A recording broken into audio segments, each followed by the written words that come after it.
NDA হৈ পেলাই ইয়াত আমি UPPL আৰু BJP বুলি কথা নাহে, আমি NDA হৈ খেলিছোঁ। আৰু সকলোৱে জানে যে লোকসভা ইলেকশ্যনটো তাৰ যোনটো ট্ৰেইন সেইটো অলপ বেলেগ ধৰণৰ হয়। যেনেকুৱা এইবাৰ BPF এই BTR এই অঞ্চলত স্পেচিয়েলি ক'ক্ৰাঝাৰ এটা ডাষ্টবিনত ধৰে চুৰুৰ পৰা এটা ৰূপ লৈছে। मा होनला फैलायखो ब्रा आदै राकेश नोंथाङालाय फाग्लालाय दा नोंथांमोनासो दिनैनि दिनाव डास्टबिन सरखारमोन बै 4-5 मासनि सिगांनो आं नोंथांमोनखौ दुनियानि लगाय मोन्देर माने एकदम बुथुमलाबायनानै ज' जाजाय मानि सरकार दानायखाय आं बै समावनो नोंथांमोनखौ डास्टबिन सरकार नाम दोन्दोंमोन आदै। दा दिनै नोंथाङा फैयै दा दिनै मानि BPF दोलोखौसो माबा डास्टबिनजों रुजुला फैलायबाय। बिराद फाग्ला रोंगौलै आदै, नोंखौ मानिखानांगोन। नोंथाङा बिराद एक्सपिरियेन्स दं नालाय, ओंखायनो आं नोंथांखौ एसे मानियो। बै जुदा लिडारफोरखौ मानियाबाबो नोंथाङा बमब्लं दामनोबो रोंगौ, बिराद गोरों, आरो गान खननोबो बिराद मोजां रोंगौ, आरो खानाय सिननोबो बिराद मोजां रोंगौ, मानि गासैयावबो बिराद मानि एक्टिभ आरो नोंथाङा। बेखायनो आं नोंखौ मानियो आदै, एकदम बिराद मोजां मोनो। दा दिनै नोंथांमोना जुदि BPF दोलोखौ डास्टबिनजों रुजुबायबा दिनै नोंथांमोना माजों रुजुनांगौ नोंथांमोनखौलाय, नङा होमबा? दिनै नोंथांमोना समग्र मानि मा होनो मानि दाखोर दाला जमायनानैसो दिनै सरकार दायाखैमोन होनबा, दासा दे जाबाय दे। दा बिदिब्ला जोंना BPF दोलोआ जुदि डास्टबिन जाबायब्ला आरो नोंथांमोना जाहैबाय मानि दाखोर दाला बुथुमनानै मानि फैनाय सरकार नालाय बे, दा नोंथांमोना बै डास्टबिनाव थाग्रा मानि दाखोर दालासोब्रा। दा नोंथांमोना मानि बुंनो थाङोब्ला नोंथांमोननि नामा मानि मा जागोन दिनै दिनाव मानि चेन्ज खालामनांगौब्ला मानि दाखोर दाला UPPL सरकार जागोन आदै। नोंथांमोना सरकारा बिराद गोसोआव लाखा। नोंथांमोना नामफोरखौनो एकदम सोलायबाय थायो, बै जिबौ रुंगुनायफोर बायदि, नङा होमबा?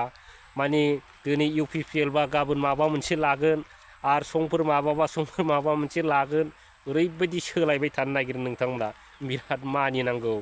ओरैबायदि आरो मानि दा नै आदै राकेश बिथाङा दिनैनि दिनाव बुंलायबाय फैगोन इलेक्सनाव मानि NDA जानानैसो मानि माखो इलेक्सनखौ गेलेगोन जाहैबाय।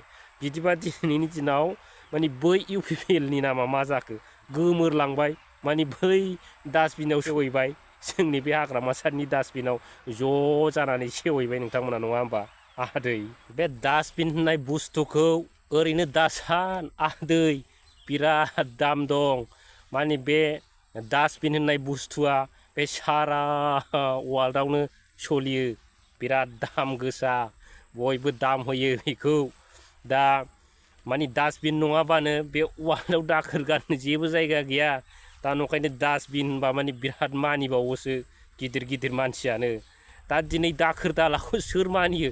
दाखोर दालाखौ मानि सिबोसो, नङा होमबा? दांबावा, आथिंजों जोगारो, सिबो, ओरैबायदि आरो, नङा होमबा? दा बिदिबा नोंथांमोना बै दाखोर दालाया साबसिन जाखो ना बे जोंनि बे डास्टबिना साबसिन जाखो? एसे सिन्था खालामलाय आदै राकेश बमब्लं दामग्रा।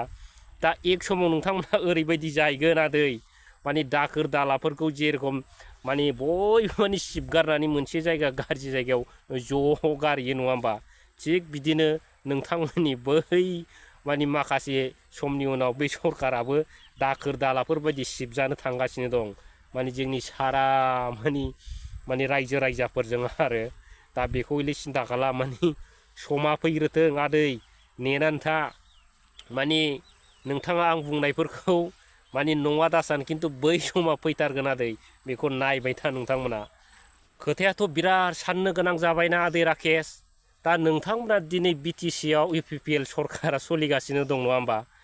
दा होनब्लाबो दिनै नोंथांमोना नेक्स्ट इलेक्सननि थाखाय दिनै मा सिन्था खालामगासिनो दं? मानि NDA लानानैसो मानि इलेक्सन गेलेगोन आरो नोंथांमोना। हामसा मोजां बाथ्रा बे। होमबा बे नोंथांमोननि बे UPPL नामा बबाव थानांगौ जाखो फाग्लालाय? गोमालांबाय बिदिबा। दिनै नोंथांमोना जुदि नोंथांमोननि सरकारानो जुदि UPPL नाम लानानै जुदि इलेक्सन जुदि गेलेनो हायाबा, ओमफ्राय बे मा सरकारनि नाम थाबावनांगौ जाखो? बे UPPL होननानै सोर फाग्ला मोनथिबावनांगौ जाखो दिनैनि दिनाव, नङा होमबा आदै राकेश? नोंथाङा थिगखौनो बुंदों।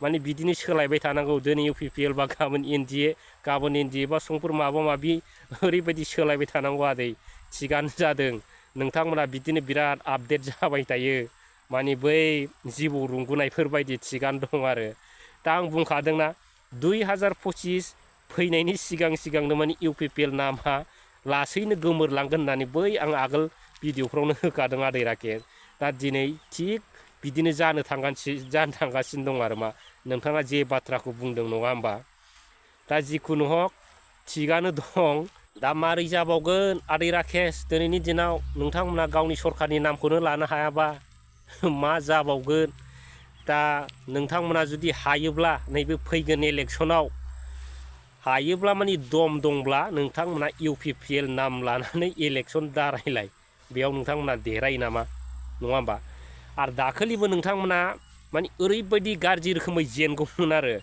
मानो होनना बुङोब्ला नोंथांमोना बै NDAनि नाम लानानै इलेक्सनखौ माने गेलेनाय जादों नालाय बेयाव माने देरहानाय जादों आरो दा मानो थाखाय देरहानाय जादों होनबा बेयाव अनेक खोथा दं माने NDAखौ दिनै अनेक माने गुबुन माने जाथिफ्रा दिनै सापर्ट खालामो नङा होमबा दा थिग बिदियावसो दिनैनि दिनाव नोंथांमोना देरहानांगौ जादों आरो दा बिनिखायनो आं बुंदों नेक्स्ट इलेक्सन नैबे फैगोन BTC इलेक्सनाव हायोबा नोंथांमोना UPPLनि नाम लानानै माने इलेक्सन खालाम आदै राकेश दम दंब्ला आरो नोंथांमोना जुदि UPPL नाम लानानै जुदि इलेक्सन जुदि गेलेनांगौबा जिन्दगियावबो माने मा होनो 50% भटखौनो मोननाय नङा आदै राकेश बेखौ हले गोसोआव लाखा नोंथांमोना मोजाङै दा जिखुनु गाज्रि मोननो नाङालै आदै राकेश माने एसेबाबो माने मोजांबाबो गाज्रिबाबो नोंथांखौ एसे जावबाय खदाल गेदाजों